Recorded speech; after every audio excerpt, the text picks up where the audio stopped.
Episode 99 of the Grunge Bible Podcast officially kicking off here today. My name is Chris Salona. I am sitting here with Ethan Shalloway. Ethan, what's going on, man? How are you? Chris, I'm doing well, man. I'm excited. It's a beautiful Wednesday midweek. We're recording, and my energy levels are high. I'm feeling pretty good about this one. Feeling pretty good about sitting here talking with you. How you doing? Yeah, I'm doing all right. I'm really exhausted, but that doesn't really matter. Yeah, I mean, it's just a constant. February, like, it's the shortest month, but I think it has the biggest tax. Takes the most off you. Yeah, it's like you get through it, but what is the cost? At what cost? At what cost? And there's a substantial cost, but you still have to pay the piper, and that's what we do around these parts. I was just trying to think of the Rush lyric that we were at what cost, but that we were trying to talk about yesterday. Yeah. Well, we're such Rush aficionados. We love Rush. Yeah, we do love Rush, and yeah. Yeah, this episode is going to be really good. We're going to kind of go through the year 1999, and I think we've talked about Woodstock 99 before, but we're going to get into the albums that were released and the music scene around that time, because I think that is probably a perfect window for us, because we missed the early 90s, but these songs were, maybe these albums that we talk about came out in 99, so they were being played pretty heavily when we were first getting into music, and they were probably all 5 years old when we were hitting like 10 to 12, 15 years old of age for ourselves. So this is pretty cool. We're looking at the list of all the stuff that came out. It's pretty wild that it all came out at one time. Yeah, it was a really cool era, and obviously with it being episode 99, there was really only one place for us to go for this week's episode, and that is back to 1999. And I totally agree with what you say, just the diversity that I think existed at the time, and how this wide, diverse set of music had, like, all genres, all sects had their own place in the public consciousness. It wasn't like, oh, you had to be into this music to hear it. Like, all of this stuff was everywhere. I mean, there was so many different things for you to love, or so many different things for you to direct your hate towards. We don't have that anymore. Like, you turn on Top 40 radio, and we'll get into some of the top albums and the vaunted Billboard Hot 100. And it's a really, really crazy mix. It's a cool mix, and different genres, different artists, different scenes, and really excited to talk about it. And I think, no matter how old you are, no matter what music you're a fan of, I think everybody has an opinion on this era of music, the late 90s, the early 2000s, and we're kind of seeing a renaissance and of interest in this era, as I think people who were kids grow up. As we've spoken about with a lot of these festivals, a lot of these acts are being booked again and seeing their stocks rise, and it's cool. You can always get it back again, and that is the redemptive arc that we love here on the Grunge Bible Podcast. Yeah, it's gonna be a good one. Pretty excited about it. But before we do, we take some time to thank our patrons and hopefully inspire someone out there to become the newest member of the club that we call the top level Patreon supporters. That hopefully, we haven't had a growth in a while. We need something something to go. Yeah, we've kind of hit the winter malaise. I think the cost of February is hitting everybody. But at this time, I would like to thank our top level supporters. Excuse me, and they are What the Fuck's Up Denny's, Rachel Corning, Nikki Six, Shoe the Shoeless, Millie, Lauren Irene, Marianne, Seattle 4 fanboy from New Jersey, Jamie Lynn, Carlene Salona, our number one fan from Australia, Chris LSMS, Jade Mercado, Fuck Soup, Granny Grunge, Fresh Tendonitis, Brother Nature, Faith Bittner, Captain Hightop, Kara K, Doug Endy, Eddie Vedder got me through my second divorce, Christine Shepard, Black Hole Sean, Alex Long, The Blue Owl, and Alexis Shannon. So thank you to all of you for your continued support. and we look forward to adding different names to the list as we approach the century mark next week. And Ethan, we were talking about this, and we have to mention it now because this will force us to do it. But we are going to present a top 100 list for our 100th episode. You can only turn 100 once or not at all, and we have to seize the moment and do it. And I'm looking forward to working on this project with you the next week and a half that we have to present the undisputed best songs according to Grunge Bible. And Grunge Bible top 100, baby. Exactly, and it's exactly what you think it is. It's our top songs, the best songs that we've ever posted, that we've ever spoken about, all compiled in one list, in one convenient, very accessible, very listenable episode, forthcoming on February the 20th. So we are very, very excited for that. And now we've mentioned it to all of our closest friends and confidants here on the podcast. So now there's no way out. We have to do it. Well, it's crazy to think about, and I don't think we haven't talked about this or not, but how long do you think the episode's going to be if we have to talk about 100 songs? I think, so the longest episode or do we break it up? Like, do we do a two-parter? I think we have to give it to them in one shot, and they start and finish at their leisure. So the longest episode that we've ever done was Liederman back in 2021, and that was like 2.5 hours. Tim Sonnefeld went long. I think that was about 2. I think it's going to be a 2-hour episode. I think so too, man. We haven't hauled in the big one like this in a while. So this will be really good practice for us. This will be really good. Yeah, 100%. And Ethan, the crazy thing for me thinking about this, you and I are no strangers to doing difficult things, particularly physically challenging things. Mm-hmm. I'll tell you, sitting down and podcasting for 2 hours, I would rather go in and do like a 5x7 back squat at 450 pounds. Like, that's easier for me than doing 2-3 hours of podcasting. It's hard.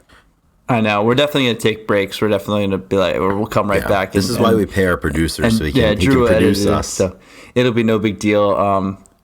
Yeah, this is gonna be quite the journey, and I agree. It is no easy task to talk for 2 hours and put together a good list that people can be proud of or upset about. Like, we need to make sure that we rile enough, rile the people up just enough, and it's all about generating an emotive response. And my hope is that a lot of people listen to episode 100 that don't listen to the podcast in general, and they're going to be confused and upset at some of our decisions. But I mean, we are the judge, the jury, and the executioner in this sense. So we're looking forward to having the definitive and final say as to what the top songs are according to Grunge Bible, the best songs. And I feel like this episode will have potential to there's going to be some coming from the garden here. Yeah, I think it's going to bump us up, and we may get go back to the number one music commentary in the world on the podcast list because of this one. So, but before we get there, we have a very important episode to take care of, and that's episode 99. Absolutely, the class of 99, going back to the days of dial-up internet, the Y2K crisis. Bill Clinton doing ungodly things in the Oval Office. This era, this had it all. So, Ethan, if I were to start. Having reviewed the albums that came out in 1999, having reviewed some of the top songs, having reviewed some of the biggest acts and some of the biggest shows of that time, if you could describe your feelings towards this era and particularly this year, like what would you say about it if you were trying to explain just what the hell was going on?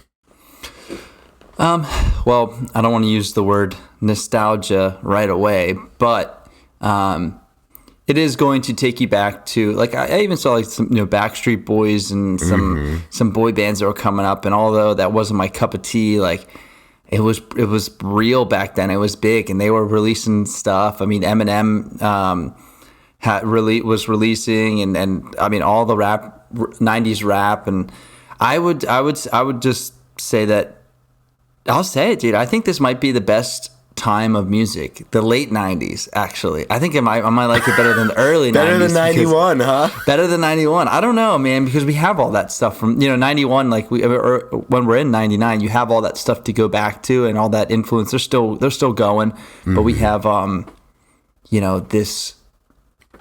Yeah, I don't know. I feel like there's like when the classic rock time was, that's all people listened to. That controlled everything. I feel like it was a very maybe limited, I guess, popular music. But this just seems like people were listening. I don't know, the music boom. I'm not really sure how to describe it other than that. I feel like this is when the music scene was so big, live performances and stuff. Like people were. I mean, it's always been really big live performance, but I don't know. It just seems like it was the numbers of everything just seem really large. Yeah, absolutely. I think this episode and this conversation, it's very difficult for us to do it objectively because we weren't really, consuming music in 1999 at like 5 and 3 years old or whatever the hell we were. But looking back, it is just so bizarre. And I want to again echo what I talked about before we did the Patreon thanks. It's so weird that there was such a wide variety of music that was all occupying like the top of the charts and the top of the bill. I mean, like you can look at like the Hot 100 lists from 2021 or 2022 or I mean most of the 2010s, and like you don't have that variety. You don't really see guitar driven music up there. You don't really see a lot of these things up there. You don't, with major festivals, you don't have the variety that I think existed at the time. And it was really, it's a great culmination, I think, of the 90s in terms of what we got in the 90s musically. There were so many different scenes that were so innovative and so created so much special music. I mean, obviously, talking about the grunge scene and the rock scene, the stoner rock scene, hip hop, alternative, R&B. I mean, the 90s were just the greatest, and it's so cool. And this is kind of like a rushed fever dream drive-by of everything that happened from 1990 to 1998, and all of those influences come to a head here in 99 and all of these artists, and it's just a really, really cool year to look back at. And certainly so if you were of certain ages at that time. If you were a teenager, if you were in your 20s, I'm sure a lot of these songs are the ones that play in your head when you think of your best friends and fun times that you had. So that always counts for something. And I don't think those feelings lessen as the years go by. I think they only become stronger. Yeah, I couldn't agree more. Yeah, there's like, I was looking at some of the lists, and it's cool to see what bands, like, this was their first album that they released, and it was their first intro to the world. And I don't know if this is the best place to start, but I do want to start. There's tons of albums that we could start with, but one that stuck out to me was that American Football released their first album, American Football. I have this one down too. And, they are widely considered very influential for like the emo rock and the Midwest rock, and people love them as a band. It was their self-titled album, American Football, and they had Never Meant on it, which is one of their top song, and one of the songs that people recognize instantly. And it just had that melodic, guitar gazing kind of riffs and whatnot all through the album, and it had that stream of consciousness kind of thing, where overthinking or something like that. And I don't know, I find it was their first release to the world, other than like another I think a small EP. But that's just that's a really solid album to kind of that maybe go that people probably don't think of in 99, but I think is very influential. I was surprised to see this as having come out in 1999. I did not recall just in all of my time spending time researching, but it is weird to think about that genre, like ground zero for all intents and purposes was this album. I mean, you have everything. You have that Midwest emo guitar. You have the harmonics. You have the horns coming in on this album. It's like it's just the perfect genesis of capturing something and creating something that was new. And I'm such a sucker for this music. I'm such a sucker for so many things that go on in that genre. And American football were, at the forefront of it. I mean, like, this genre is so good at creating just really, really long song and album titles that I love. It's like, you didn't pick up the phone and I didn't think you would, even if you could, or something like that. I love shit like that. And they started it. Yeah. They were such a big influence. Such an iconic album cover too, of that house. And I've posted that a few times on Grunge Bible, and people really, really, really appreciate it. And just popcorning around. I mean, you have the birth of that scene, or what a lot of people feel that scene to be, and identify where it began with that album. And also at the same time, in the same year, you have Dr. Dre's 2001 comes out. Yeah. And this is, I mean, as hip hop goes, I mean, this, like, West Coast hip, like, this is, this is in the pantheon. This is the Mount Rushmore right here. I mean, Dr. Dre, two of, I think, the most recognizable hip hop songs that were ever created come from this album. You have Still Dre and Next Episode. And you hear those everywhere, and you will hear them everywhere forever. And yeah, it's just, and I could say this about all of these records and all of these songs that have had staying power, but it's such a strange concept for me that at one point these songs weren't,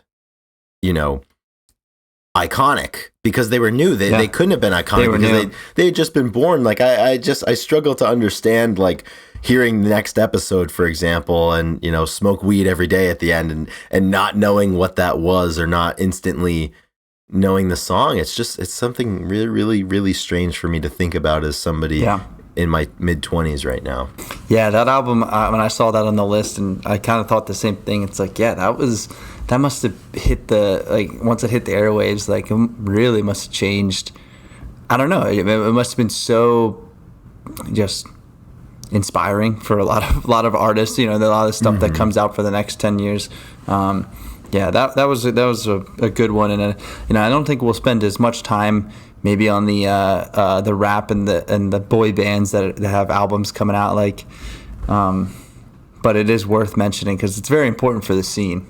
Yeah, it absolutely is. I mean, these were, like I said at the beginning and earlier, they occupied the top of the food chain at the time, and everybody. I think there was just there was universal recognition of the masters of their craft at the time. Where I think now people are a little bit more siloed into areas that they that they like, and while discovery is easier than ever because of the internet, it's like, you have these services that make playlists based off of what you like, and you're not, you might not be exposed to some other things that you would have been on the radio, or, with different commercials and whatnot. Yeah. But that's certainly one. And another one that is that same thought for me, like, I cannot imagine experiencing this as something that was new, was Blink-182's third album, Enema of the State, came out, and it's got my favorite Blink-182 song, Going Away to College, on there. It's got All the Small Things. I mean, this one is What's My Age Again? Adam's Song, I believe, is on there as well. Yep, Adam's Song, which is one of my favorite songs. Yeah. One of my favorite songs to play on drums as well. Yeah, Anthem. This is definitely a really, really solid album. Has the super popular or memorable album photo of the lady putting on the glove. And stuff. How many people have dressed as that for Halloween? Oh yeah, I'll never know. Certain people still do it. Like, Halloween, just last year in 2022, I saw a lot of people do that. But I mean, it's timeless, and art's timeless. So it's you need that one there. And there's even on this list, there's even albums that we've spent a lot of time talking about. Rage Against the Machine's Battle of Los Angeles came out in 99. The Foo Fighters, There Is Nothing Left to Lose, their first record with Taylor Hawkins, that came out. Just one of my favorites. Yeah. Aurora, I still contend, is the best Foo Fighters song ever, and that came from that record. Additionally, Silverchair's Neon Ballroom came out in 1999, and perhaps most importantly, on September 28th, 1999, the anniversary of our births, Creed's Human Clay was released. Yes, and I mean, that important. One, yeah, I mean, what else is there to say about that?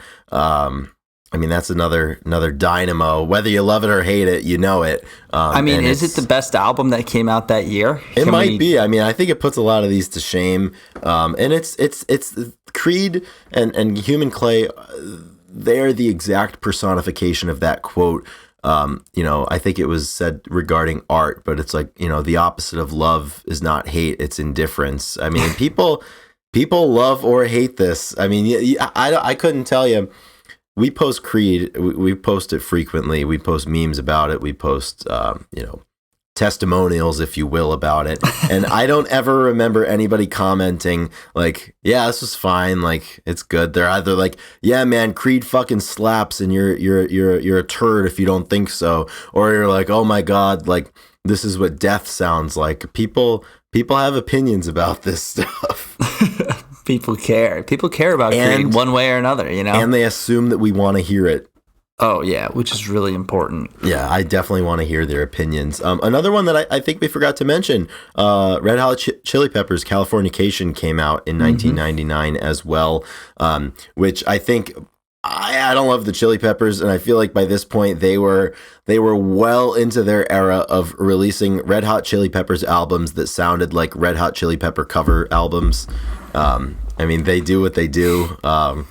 Scar Tissue. Yeah, I know. But this one is one of the best, dude. This is what really, and this is like their top. They have, Californication, Other Side, and there's a ton of good stuff. No, I know. You're right. Yeah, they do. I mean, the Chili Peppers sound like the Chili Peppers, but at one point they didn't. You know what I mean, Chris? At one point they were. But I guess it's a good thing. I mean, you know who they are, and you know what they do. Yeah, I don't know. Like, I appreciate this album a lot. I do listen from time to... I think Road Trippin' is on there as well.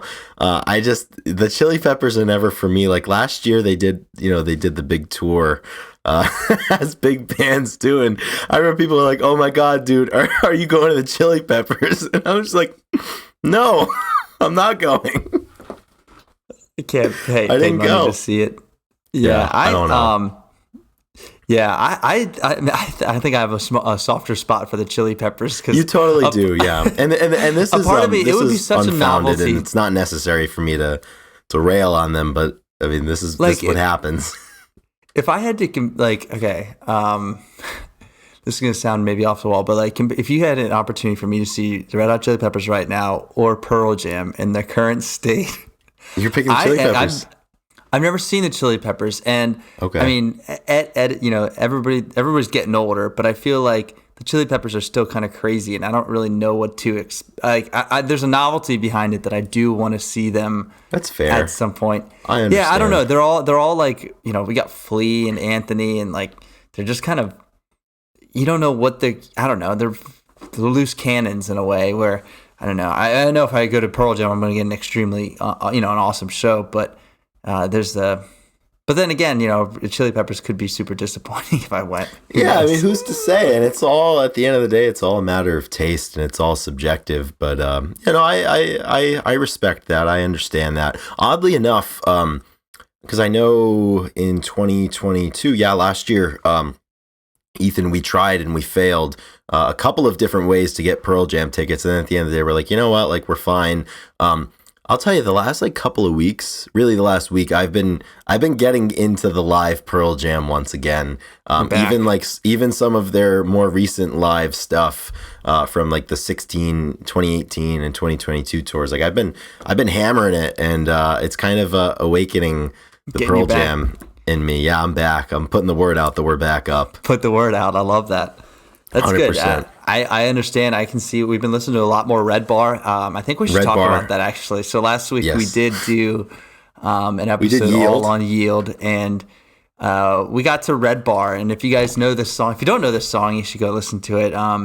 It's about a minute and a half. Is it even 2 minutes? I think it's even shorter than that. Yeah.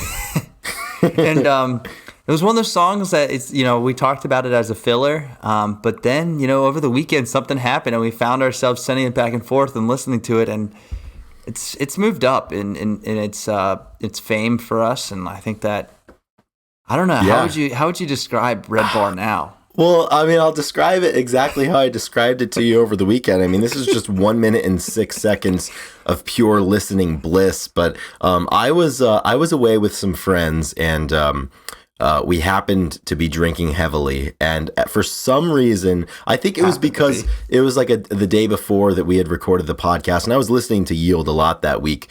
But, we happened to be very inebriated. And for some reason, I got to a point in the night that Red Bar just started playing in my head of just the high pitched, we're all crazy at war, just over and over with the little, I don't even know what kind of sounds are going on in there.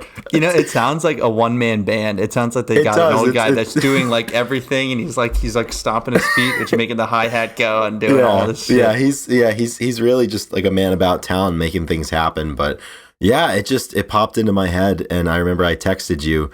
And you were also having an experience, and you thought it was really funny. But then the whole rest of the night, that's all I heard. I'm hearing people talk. I'm talking to people. But in the back of my head, I'm just hearing that we're all crazy. We're all crazy at war.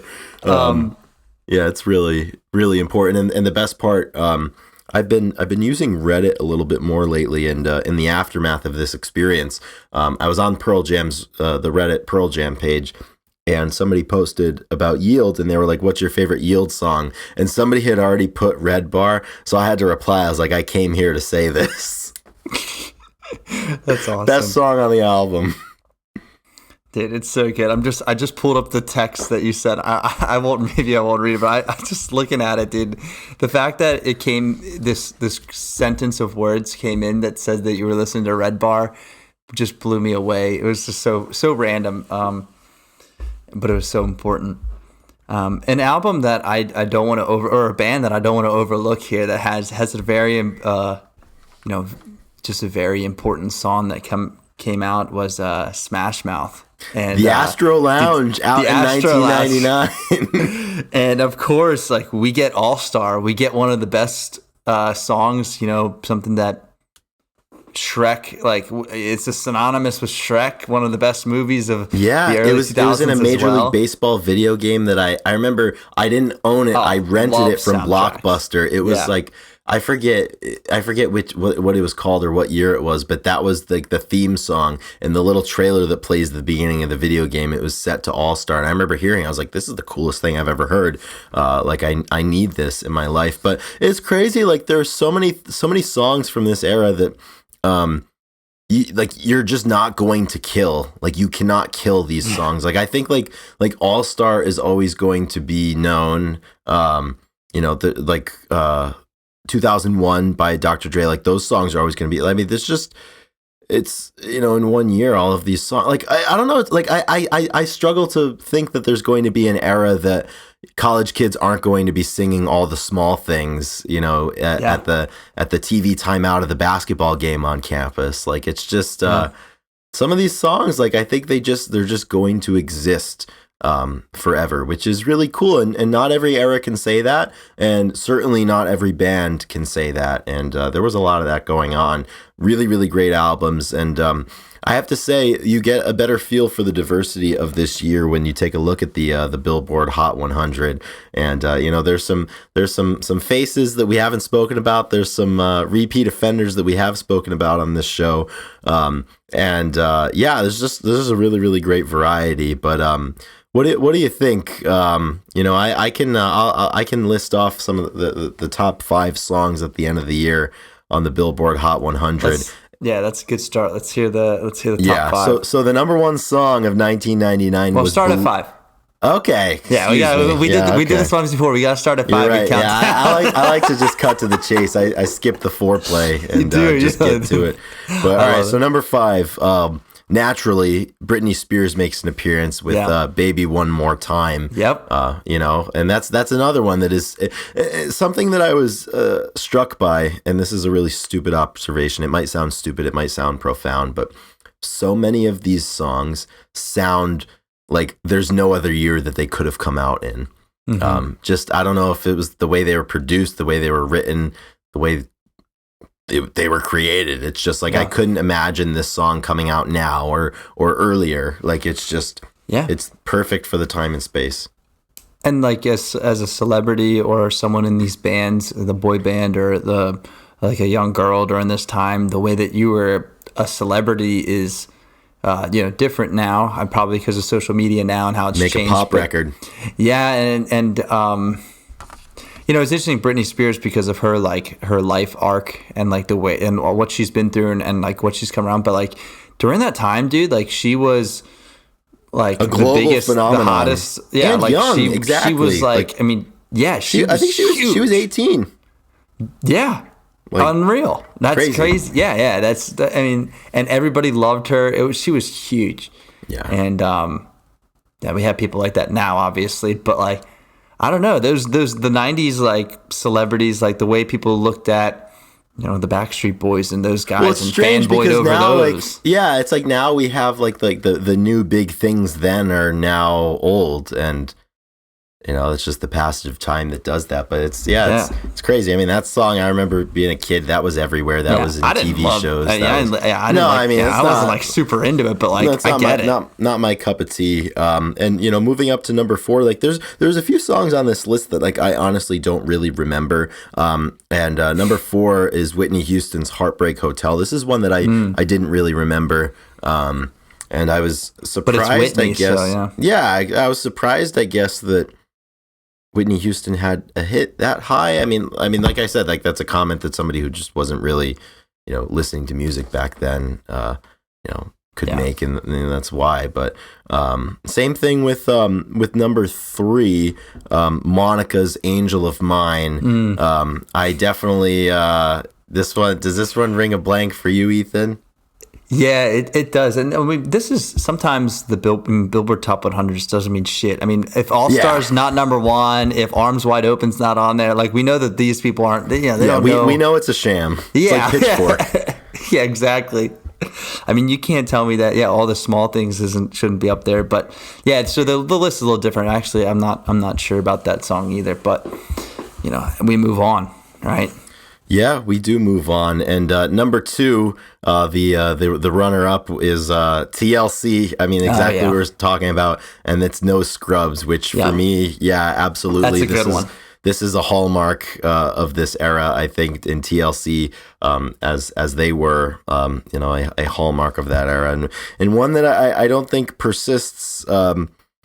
In the public consciousness, maybe as some of the ones that are down the list that we'll talk about in a little bit, but really, really great nonetheless. But that clears the way for the number 1 song on the Billboard Hot 100 of 1999, and that is Believe by Cher, which is amazing. I had forgotten about this song. I forgot about that, yeah. I had to fire it up this morning, and it's just amazing. I remember hearing this all the time.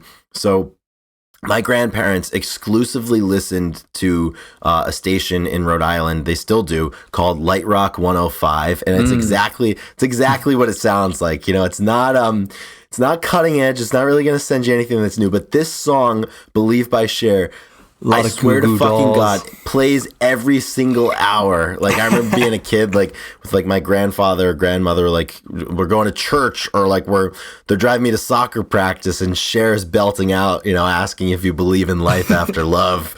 And, hard questions for, like, the 6-year-old that I was, but, it gets you thinking. A crazy thing, too, this song was not Cher's first number 1 hit, but it was her first in 33 years.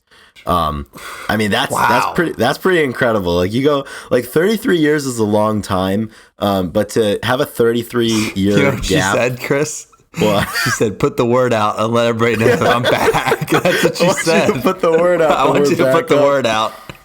Seriously. That's crazy. 33 years between the 2 number 1s. That is, that's gotta be a record. I'd love to know. I'd love to know the record.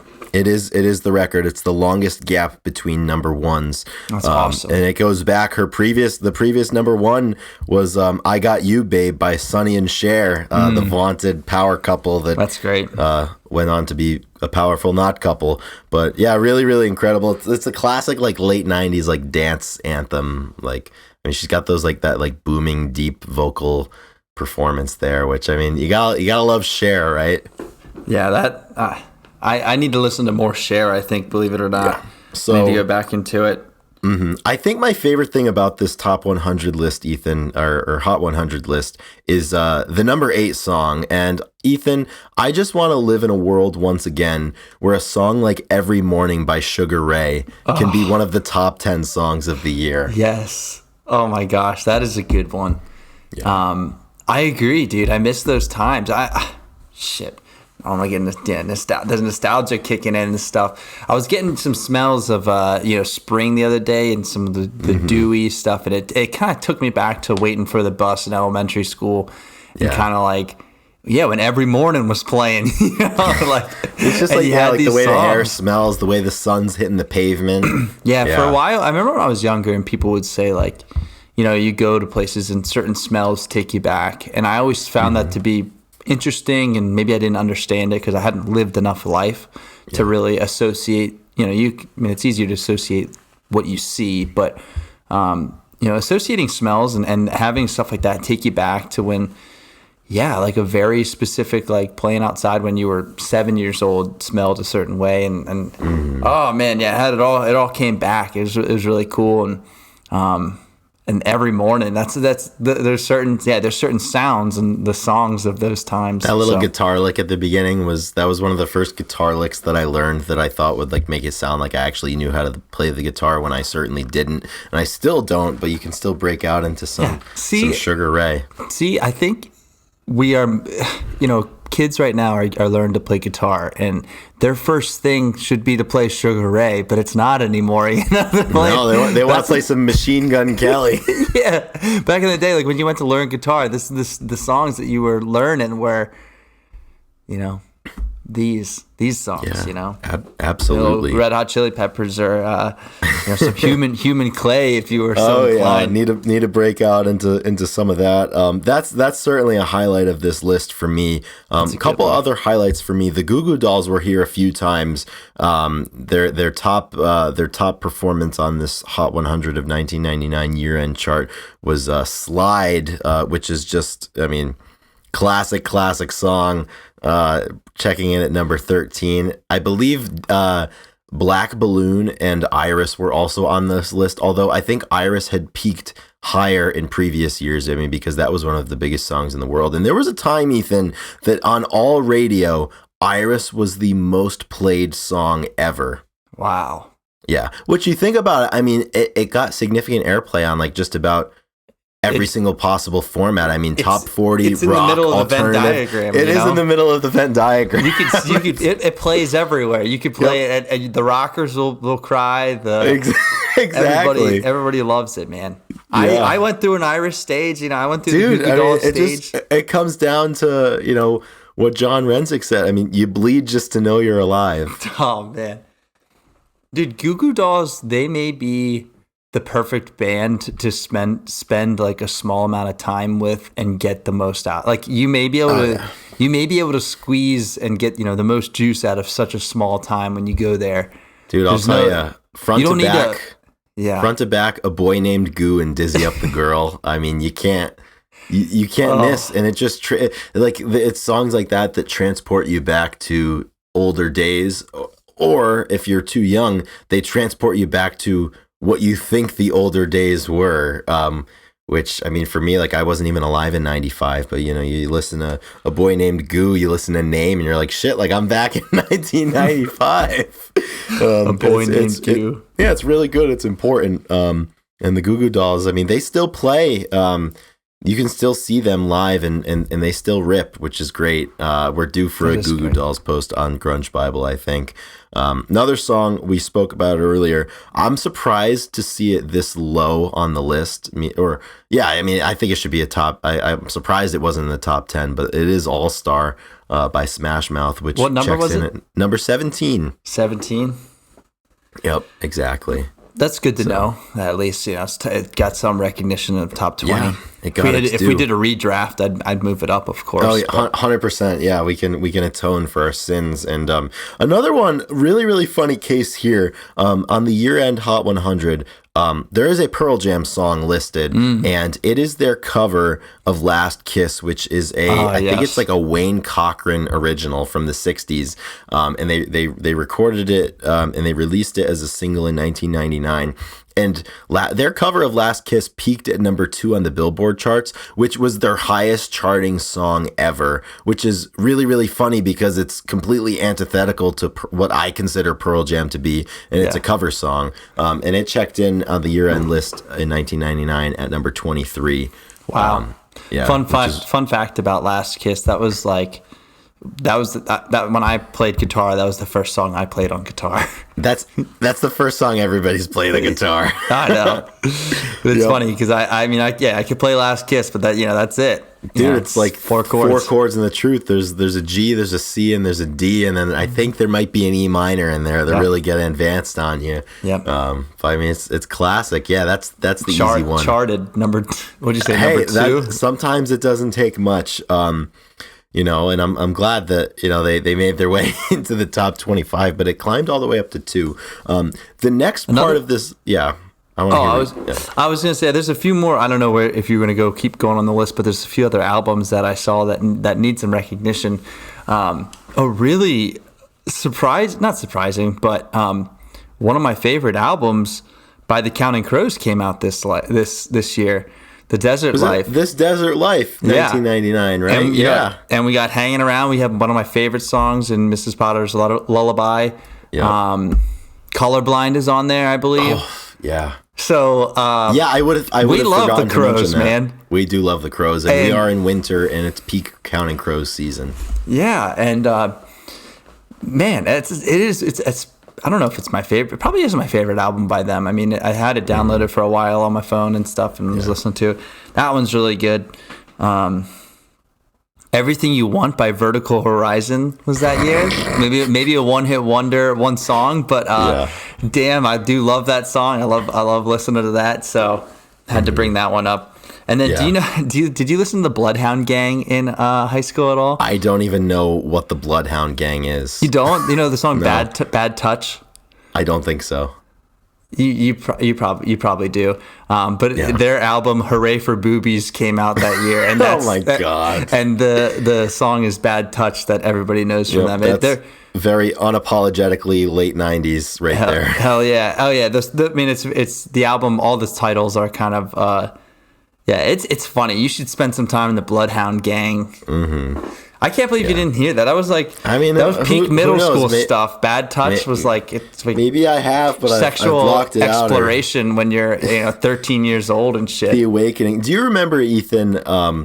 Back around that era, like where you're first learning about certain things that you come to learn about as an adult. I remember that era. You go from not knowing to knowing. But the worst part and the worst social situations as like a 10-year-old to be in. Somebody would come to school and they would say a term or a maneuver or something that was of the adult realm, right? And they would say it and they would giggle and they would laugh and be like, "Do you know what that is?" And then they. And you'd have to lie and say, you'd have to lie, and of course, whether you knew it or not, you're like, "Yeah, I know what it is." And then they're like, "Oh yeah, well, what is it?" And then you'd be faced with the moment of truth because if you didn't know what it was, because at that point, we were in grade school. I mean, some little shit was looking it up on the internet at home, while their parents weren't looking or whatever, and then they would come in and mention this terminology. That's a you simple don't know what it is? Uno reverse right there. Exactly. How do I know you know what it is? You tell me. I'll tell you if it's right. Yeah, no, it's funny. I remember finding myself in those situations, and it's probably at the time it was probably a 50-50 split of like me knowing what it was and me not knowing what it was, but I never my bluff was never called, because I was always like, well, if you know what it is, then tell us. Like, I'm not saying it. So shit, funny. That man, those some good stuff. I remember that was the conversation for the lunch table always. Mm-hmm. The lunch table is when you and it was recess for us. Yeah, lunch, recess, and bus rides. Man, there's no shout. Oh, the bus rides. Bus rides are so important. Yep. Yeah, that was the. Yeah, those were the times. This is. I'm glad we. I feel like that's got to be a common experience that we've all had at one point or another. So I'm glad that we were able to touch on it.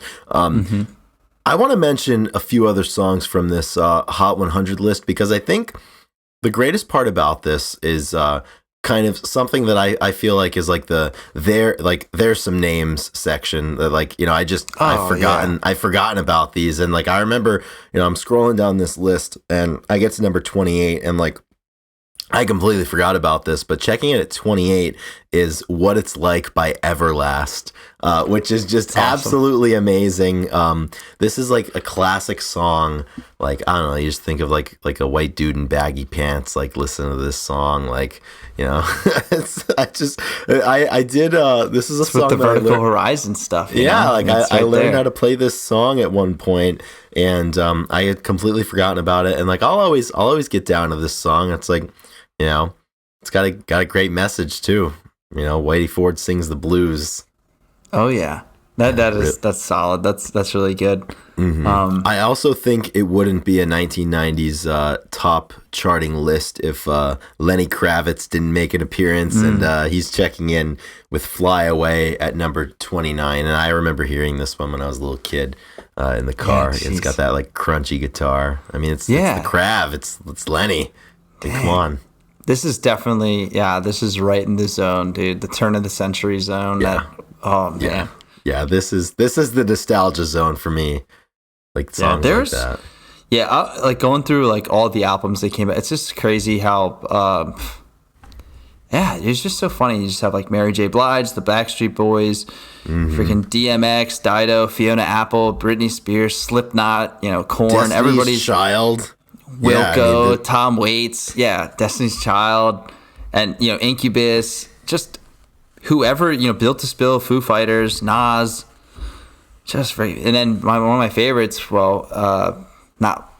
had a played a pretty decent role in my life, was Muse, and Muse had their first album come out during this time, Showbiz, and I don't know. They had a nice little run. They were very they had the Knights of Sidonia on Guitar Hero 2 and got them popular. And I remember it was kind of big in our school because it was kind of that it was almost for the theater kids, kind of rock and roll for theater, where it's like, and it was very technical type of like seemingly technical, really difficult, parts to play on the guitar and the drums and whatnot. I remember people would play it for talent shows a lot because it would show off some good talent. But I don't know what you think of Muse, but that band was always it's very I don't know, specific. Like, it's a specific time to listen to.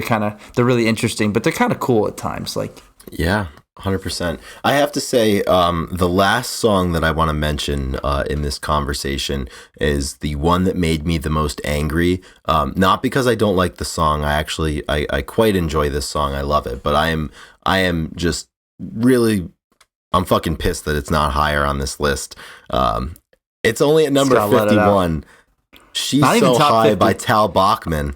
Oh my Not even top gosh. 50, Ethan. That's bullshit.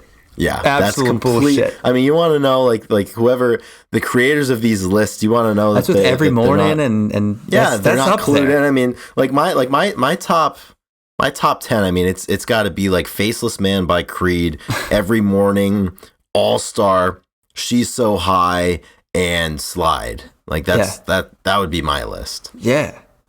I totally agree. That for it to not be in the top 50. What's song 50? Oh, man. Do you have it pulled up? It's not She's So High. It's not Tal Bachman. I know that much, but Yeah, dude, it's a complete and utter mess that song's not higher. So like they listened to 808 by Black and they decided that was better than She's So High. But also Unreal. They redeemed themselves because number 49 is Back to Good by Matchbox 20. Yep. From my favorite Matchbox 20 album, I think everybody's favorite Matchbox 20 album, Yourself or Someone Like You. Surprising that it charted that high because that album came out in 1996, and I don't know if they were still milking the singles back then. Yeah, they released that single in the late 1998, so it was still kicking around. But yeah, man, Matchbox 20, Sugar Ray, the Goo Goo Dolls, Smash Mouth, and because this is the Grunge Bible podcast, I'm glad we did get our Pearl Jam qualifier in there. We did discuss grunge, even though I was just say there's only a few. I mean, like I said, the Foo Fighters released the album. Yeah. And 9 Inch Nails released an album. We don't talk about them very much. Limp Bizkit released an album. Limp Bizkit. There wasn't as there's some new metal stuff, and I guess Red Hot Chili Peppers and Rage, but there really wasn't much being released from the bands that. It's like Alice in Chains were for all intents and purposes finished. Pearl Jam had just released Yield the year before. Nirvana obviously wasn't existing anymore. Soundgarden had broken up in '97, so. It was kind of a dormant period, and this was. I think a lot of those bands too, like maybe the other tier bands people were doing like more solo projects after like 8 years into their career or something like that. You get tired and you want to do different things, and it's cool. You imagine back then, it's like. I mean, I don't think people would have thought the Soundgarden would have gotten back together. Certainly, when in ensuing years when Audioslave was announced.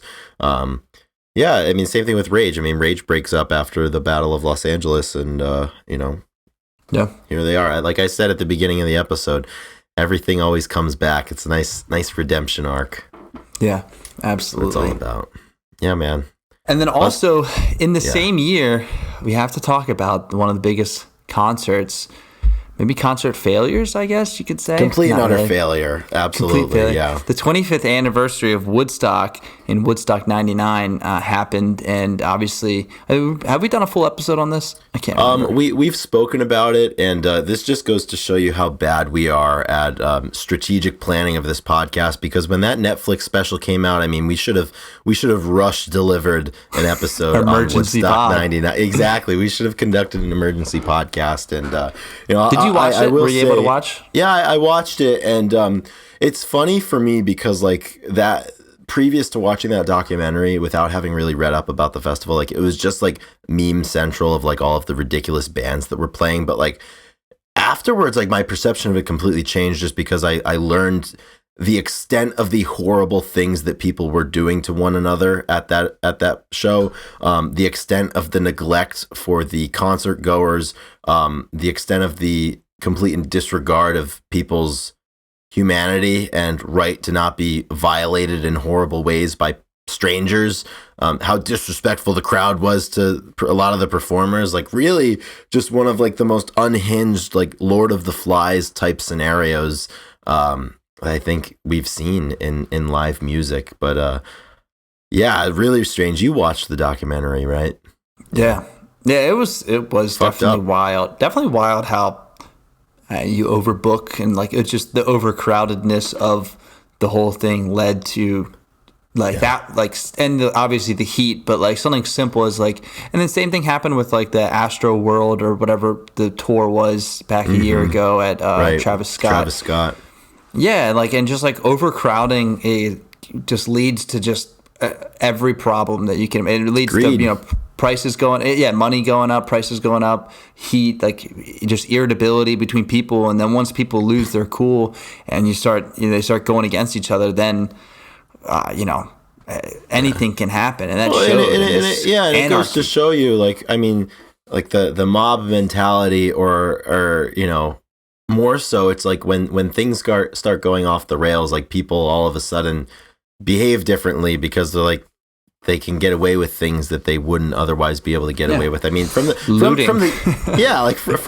get-go with this show, I mean, like, as soon as I started talking about like holding this show on like a fucking decommissioned concrete airstrip complex in the dead of summer, like where are you gonna go from there? like don't worry, it's gonna be fine. Man, what an utter mess. But the question, yeah, it's the question I have for you. If you had a chance to go back and be present for it, would you want to be there? Knowing what I know now, no, because I wouldn't want to be in that environment and face the peril that I think existed between the contaminated water, the lack of water, the lack of restrooms, the public danger. I don't think so, but at the time, I mean, if I was 19 or 22 or whatever, like I would have wanted to go. Yeah. Yeah, 100%. It is crazy. I could have got super sick, and who knows what would have actually happened. Crazy. But it would have been. It would have been like how shitty society seemingly always is to women. I mean, fucking chastising all, like Sheryl Crow got chastised by everybody, like on stage, like everyone was yelling at her to like take her shirt off, and people were assaulting people. Just not good, not very good. And it stinks too, because the bill was, I mean, the lineup was so good, and it was so perfect for that era. And I compiled a quick list of some of the bands and for the performed that day that we've posted. And from Woodstock '99, we've posted the performances from that festival of Kid Rock, Alanis Morissette, Rage Against the Machine, Limp Bizkit, Counting Crows, Creed, Collective Soul, Live, and Bush. I know for a fact their Woodstock '99 performances have all made their way to the page, and I just love I love Creed. Creed's the best because Robbie Krieger of the Doors joins in, and they cover some Doors, and I mean they just deliver an absolutely searing set.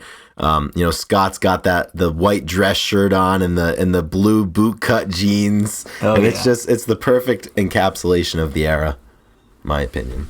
Yeah, that is that's a fun one. Go back and watch clips of course. Yeah, dude, the list, it is pretty amazing how many big name people were there. I mean that's festivals, of course. Yeah.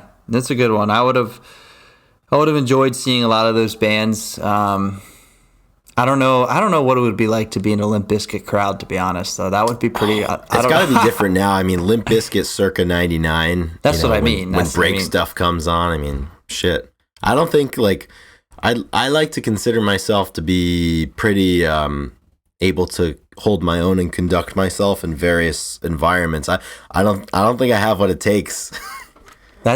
I don't think I could hold my own. Yeah, that's a different type of pit that you're involved in. Yeah, and I don't have the hubris to think that I could hold my own. I just think that's some days it's better to just surrender and live to fight another day. Fred Durst, man, dude, the Durst, the king. Damn. Yeah, man. Well, that's all I really have about. Yeah, that's Woodstock. That's 1999. That's all together. I think that's it, man. Yeah, I think that's pretty good. I mean, we could go on. You really could go on about all this stuff. You could go on, and we need our rest because next week is a big episode for Grunge Bible and for the Grunge Bible podcast, hitting episode 100. So I think that's a really good place to call it. If you're still listening, let's hear what your memories are. Leave us a comment. Send us a message. Like, what do you think about this era? I think, like we said, like the cool thing about this era is like everybody has an opinion, whether it's extremely positive or extremely negative. Like nobody rides the middle with this, as we certainly don't either. But I would like to thank you for listening. We appreciate your support. Please go ahead, hit that subscribe button, leave a review, leave a comment, share it with your friends, share it with your enemies. I don't care. Thank you to our producer, Drew McFadden, for his continued work on this podcast. And we look forward to the next 99 episodes of the Grunge Bible podcast. But as we get ready to wrap up, we do have to submit some songs of the week. And I'd like to go first. I was so incensed and just completely infuriated by the injustice that the Billboard list did, that I do have to submit She's So High by Tal Bachman as my song of the week. I think we need to do everything we can to give it the respect that it deserves and the respect that it was robbed of in 1999 at the year-end chart. So that's my song of the week. That's awesome. I feel like one time there was a trivia question that you gave me on the pod, and of who the artist was for that, and I wasn't able to. So I was wondering if that was actually already on the list, and it's not. So I don't know. I can't remember how we got into that. I don't remember. I remember that happening though. Yeah. In a similar, as we do, my song is going to come out of 1999, and it's an album that was released that we didn't talk about, and I saved it for the end here. An absolute banger of an album that came out, that is a soundtrack album for a movie that came out. Do you have any guesses? I don't know if you saw it, or it's a kid movie it was an animated movie that this is one of the most notable. One of the most notable soundtracks, and just, a lot of people say that they probably they told this man to write a soundtrack, and he had no business going so hard. He had no business doing. Phil Collins' Lion King, isn't it? No, Tarzan, but Phil Collins' Tarzan. Oh my God, yeah. Where he had no business going so hard, and the song I'm going to choose is "Son of Man" because it has no business being such a banger.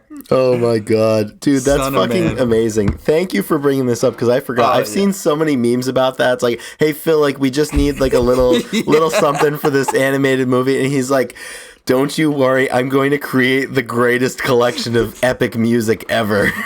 Create something so big and so good. Dude, Phil Collins, what a fucking king. I would tell you, Tarzan, that movie for me was one of the most watched films as a kid because I loved monkeys and swinging and like gorillas and swinging from trees and like the wilderness, and Tarzan was just so good. It was perfect. That's amazing. I fucking love that.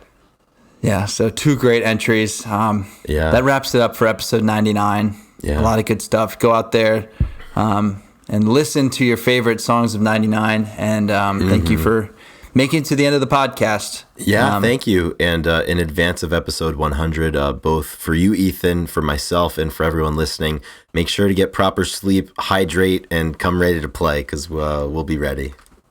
All right, we may need to call in some reinforcements, get our producer Drew to step in for a little bit, and come in for a quick 30 minutes or something like that. Here and there, yeah. Shout out to Drew. Thank you again for taking care of the podcast each week, doing it great, doing it justice, and we look forward to next week. Next week's a big one, so. Right on, everybody. Take care. See ya.